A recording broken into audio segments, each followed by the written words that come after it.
Yeah, thank you for the invitation and the luxury to put on an American hat without being an American.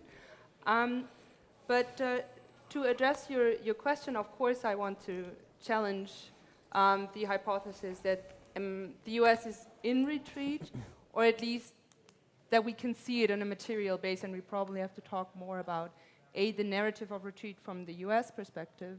Why is the Middle East not seen as a region of opportunities, but more as a burden? And why is there a sense of a need to retreat? And then, and I think that's also maybe a good opening for our discussion, how is that perceived by the actors in the region? Why is retreat, and how is retreat discussed here? And what does it mean for other extra-regional actors and the patterns they interact with the US? I mean, look into the region after the Second World War. US interests are pretty straightforward on 5 pillars. The first is securing the flow of oil, the Strait of Hormuz. When I say US interests, I think for me at least it's important that the US itself is not seeing only this as a bilateral flow towards the region, but also represents other extra-regional allies, especially Europeans. But if you consider that, for instance, energy flows to Japan go through 80% through the Strait of Hormuz, then US is also representing the interest of others when looking towards the region. The second is the security of the state of Israel, which is especially vocal in this administration, but was clearly also a goal of the past administrations, which is also like a traditional goal of US policy in the Middle East. Support of friendly Arab regimes. I think that's certainly something that we will discuss, but from the security perspective, this is especially important since the 70s, when there was already a feeling that we can't be everywhere.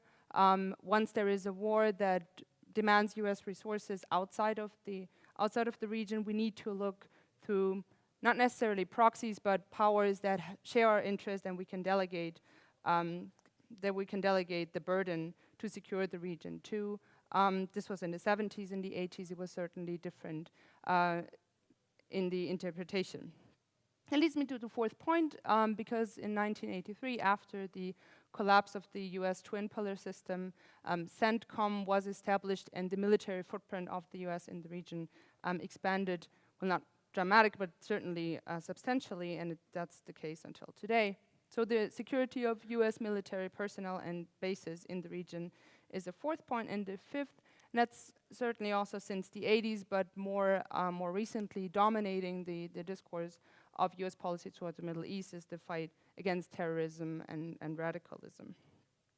So I would not say that these goals have changed. They're certainly still important on the agenda. What has changed is the narrative and the idea how the US can actually achieve these goals.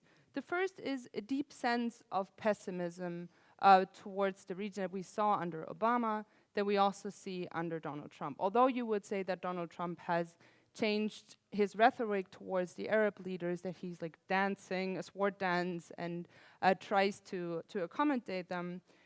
When he talks about the Middle East, it's like it's quicksand for American dollars, trillions of dollars wasted in Iraq. It's broken, there's nothing to win. It's a place where you either have to get out as quickly as possible, or you have to find others that do the job for you. So I would say as a first hypothesis, but I don't think it's too provocative, that there is no genuine idea of a positive engagement with the region. It's more of containing and securing these 4 goals. This also is underlined by something that was expressed under Obama. It's the idea of a leadership trap. Everybody is focused on what the US is doing. If the US is not taking the lead, nothing will happen, or quite the opposite will happen. And I think this is something that is important when we talk about the retreat theory, because I don't really see this happen either on the material base. So if we look at deployments of US soldiers to the region, it has not declined, quite the opposite. In addition to the bases in the Gulf, we have military personnel in Jordan, in Syria, in Iraq. There is a discussion about a permanent presence in Syria, whether it's going to be implemented, but there is no idea that military disengagement is an option just because the region or conflict in the region is the way it is. And the lack or the inability of the Americans to actually find a pillar system that serves their interest. Institutions that were supported, especially under Obama, the Arab League was used as a communicative channel for US policies, failed, defunct. UN, like global institutions, didn't really serve the interest. So there is also a pessimism towards the capability of regional players. And I think that's very important because in the last 2 days, we often talked about the idea of the US being unreliable and not a good partner. We maybe should also change the perception and think if we look from Washington towards the region, is there anyone who is willing to put stability and regional security above their own interests? If you look at the Gulf countries and their engagement in the fight against Daesh in Syria, they had no problem in abandoning the US or the joint coalition mission and moving their forces to Yemen when it appeared more important to them. Defense spending, investment in stabilization factors. It was mentioned that we have youth unemployment, climate issues. Regional players did not step up to their task to actually solve these very local issues by themselves, and I think that feeds into the depressive outlook of the US.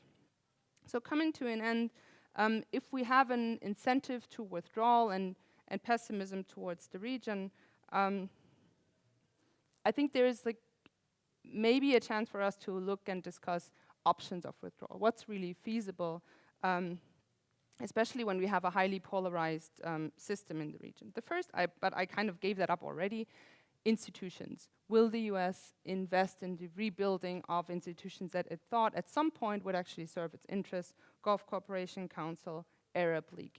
Is there a return to institutions? Donald Trump doesn't seem to be such a fan of institutions, but certainly he has an interest in getting out of the region when he sees it as costly. Will it be limited or comprehensive? Now we have a strong focus, especially after the collapse, what we maybe call the Arab Spring positive wave. There's a clear focus only on security issue, and the only means of policy that could do anything or could change any equation is military. So arms sales have increased. Military engagement with the right guys is seen as the only tool to achieve engagement, maybe with partners, in tackling the causes of these conflicts and instability.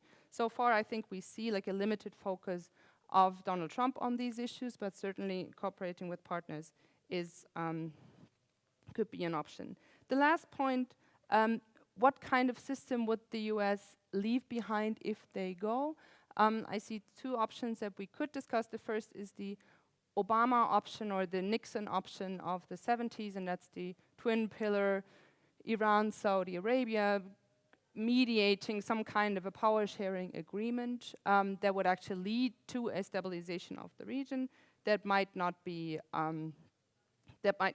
so attainable in the moment, but would certainly be more promising than the second options, which would be a new pillar system, which is built on Saudi Arabia and Iran and Saudi Arabia and Israel, and would contain Iran. Whether this would actually happen, I think that's what's suggested by the named countries as a good option to create a short-term stability, but it would certainly be challenged by Iran and would demand further negotiations.